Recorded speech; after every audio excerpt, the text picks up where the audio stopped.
هريرة رضي الله عنه أن رسول الله صلى الله عليه وسلم قال إلى السماء كل ليلة إلى السماء الدنيا حتى حين يبقى ثلث الليل الأخير، ثلث الآخر من الليل، يقول: من يدعوني فأستجيب له، من يسألني فأعطيه، من يستغفرني فأغفر له. It is narrated on the authority of Abu Hurairah radiallahu anhu in the books of Imam Bukhari, in the Sahih of Imam Bukhari. That Abu Hurairah, he mentions that he saw Rasulullah sallallahu alaihi wasallam say, or he heard Rasulullah sallallahu alaihi wasallam say, Allah subhanahu wa ta'ala every night comes down on the last third of the night, and he comes down to Sama ad-Dunya, and he asks, and he says, Man yad'uni fastajib lahu, who is calling upon me so that I can respond to them? Man yas'aluni fa'u'tiya, who is asking for me or asking from me something so that I can give it to him? Man yastaghfiruni fa'aghfir lahu, who is asking from me forgiveness for them so that I may forgive them. To continue on from last time's series of the names of Allah subhanahu wa ta'ala, the theme for today inshallah is Ismullah al-Wahhab, the name of Allah al-Wahhab. Al-Wahhab often can sometimes come off similar in understanding to Ar-Razzaq. And that's because they have similarities. Ar-Razzaq is the one who provides. Allah subhanahu wa ta'ala is the one who provides, right? When we talk about rizq, right? It's a word we all know. Rizq is provision. Al-Wahhab is slightly different. Al-Wahhab, Ismullah al-Wahhab refers to Allah as the unconditional bestower.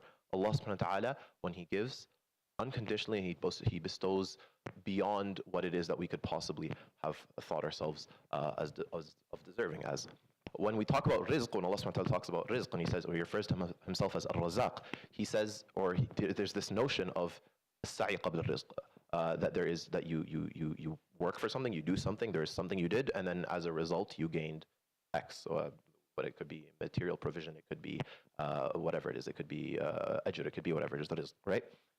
Al-Wahhab, on the other hand, refers to Allah subhanahu wa ta'ala giving you without, it removes the notion of sa'i qabla rizq. It's now sa'i ba'da rizq. Allah subhanahu wa ta'ala gives you, no questions asked. You didn't ask for anything, or maybe you did ask for it, you didn't deserve it, it was not proportionate to anything that you have ever done, and yet Allah subhanahu wa ta'ala gives it to you.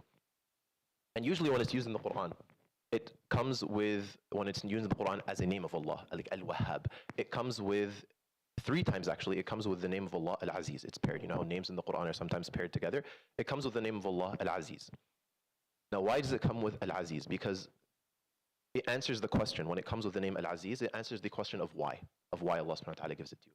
The answer is, you don't know, because He is Al-Aziz, He is the unfathomable, Allah subhanahu wa ta'ala. He gives it to you, and you have absolutely no clue why He gives it to you. أَمْ عِنْدَهُمْ خَزَائِنُ رَحْمَةِ رَبِّكَ الْعَزِيزِ الْوَهَّابِ. Or is it that they, as it says in Surah As-Sad, is it that they have the stores of treasure of the mercy of Allah, Al-Aziz Al-Wahhab, the unfathomable, the one who unconditionally bestows, Al-Aziz Al-Wahhab. And usually when Al-Aziz is paired with the name of the Quran, it's paired to show the answer of why, which is that it's unfathomable. You aren't capable of understanding, because it's Allah subhanahu wa ta'ala Jalla Jalalullah. Not only that, but when Al-Wahhab is used, or when the concept of Wahhab is used, even when you talk about Mawhiba, like just regularly speaking, when we talk about Mawhiba in regular language, when we talk about we're saying a gift that is given to someone.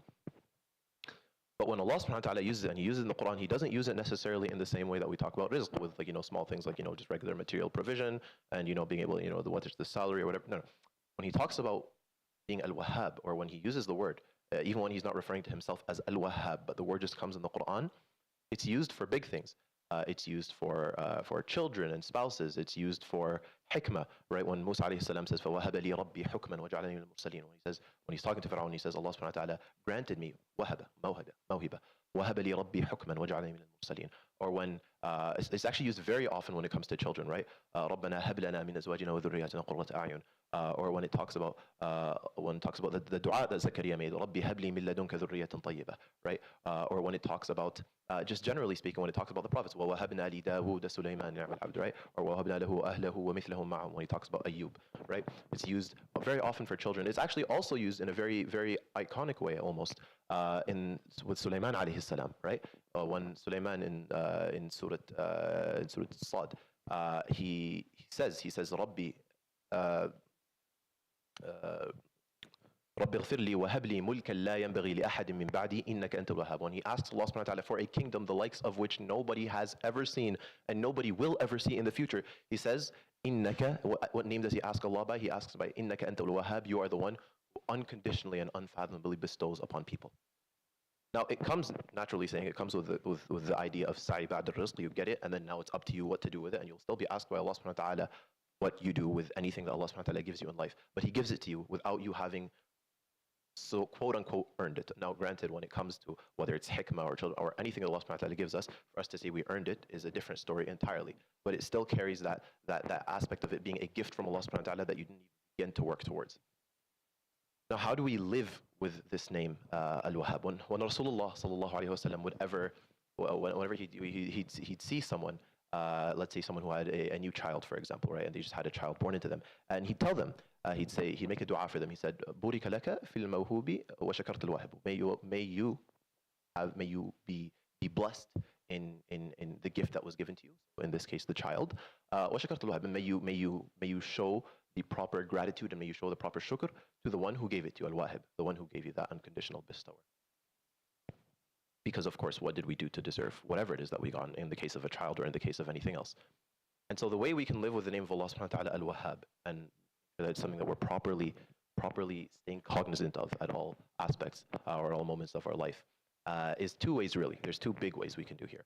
And number one is by doing what we can to give others unconditionally, without thinking or expecting necessarily a reward from them, right? When you do something, you don't do it and expect as a reward from someone else. Give a gift, whether it's to a loved one, to a child, to a spouse, to a friend, whatever it is. Give a gift if you can. Show that aspect so that you can show appreciation and that you can have appreciation, a deeper appreciation for gifts that are given without, of course, there's no similarity between any gifts that we give, of course, and what Allah subhanahu wa ta'ala Jalla Jallallah gives. But it gives you more of an appreciation for what it means to give someone.